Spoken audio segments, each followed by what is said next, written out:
धुरंधर movie में जिस शख्स को बड़े साहब कहा जा रहा है, असल जिंदगी में उसकी कहानी किसी गैंगस्टर फिल्म से कम नहीं है। एक पुलिस कांस्टेबल का बेटा जो आगे चलकर भारत के सबसे कुख्यात नामों में से एक बन गया। लेकिन सवाल यह है, आखिर एक आम लड़का इस लेवल तक पहुंचा कैसे? चलिए जानते हैं दाऊद इब्राहिम की कहानी। मुंबई।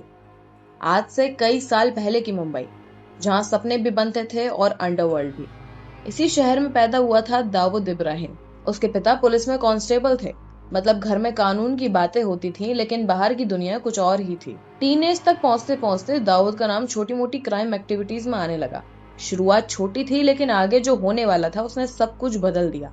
दाऊद की लाइफ का सबसे बड़ा टर्निंग पॉइंट माना जाता है उसके भाई शब्बीर की हत्या को। रिपोर्ट्स के मुताबिक भाई की मौत के बाद चीजें काफी बदल गईं। अब ये सिर्फ पैसे या इलाके की लड़ाई नहीं थी, इसमें बदले का एंगल भी जुड़ चुका था। यहीं से दाऊद ने अपना अलग नेटवर्क बनाना शुरू किया और धीरे धीरे उसका नाम मुंबई की गलियों से निकलकर पूरे शहर में फैलने लगा। कुछ साल बाद दाऊद भारत छोड़कर विदेश चला गया, लेकिन कहानी यहीं खत्म नहीं हुई। असल में वहीं से उसकी रीच और बढ़ गई।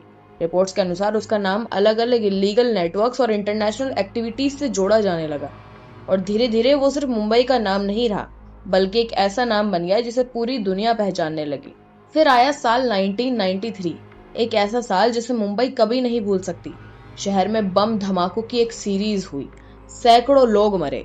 जांच एजेंसियों ने इस मामले में कई लोगों के साथ दाऊद इब्राहिम का नाम भी प्रमुख रूप से लिया।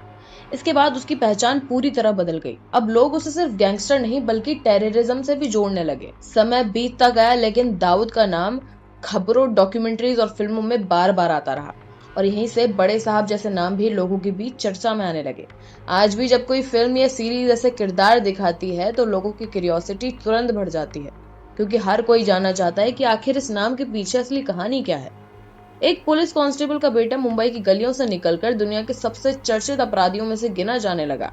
ये कहानी सिर्फ क्राइम की नहीं है, ये कहानी है चॉइसेस की, क्योंकि कभी कभी जिंदगी का एक फैसला पूरी कहानी बदल देता है। और शायद इसी वजह से दाऊद इब्राहिम का नाम आज भी लोगों के लिए क्यूरियोसिटी का हिस्सा बना हुआ है। वैसे तुम इस पूरी कहानी के बारे में क्या सोचते हो? कमेंट करके जरूर बताना। मैं मिलती हूँ अगली रिपोर्ट में, तब तक के लिए जुड़े रहिए क्राइम लाइन्स इंडिया के साथ।